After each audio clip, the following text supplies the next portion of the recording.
This video is to show the out-of-the-box options within a Project Insight task list and how to export this task list in either print, PDF, or Excel files.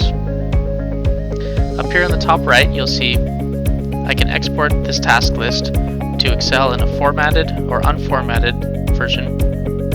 I can also export it to an XML file for Microsoft Project. And lastly, I can also print the page and then also save it as a PDF. To do so, I'll go up to this top right, print friendly version of the page. And from here, I'll hit Ctrl P on my keyboard.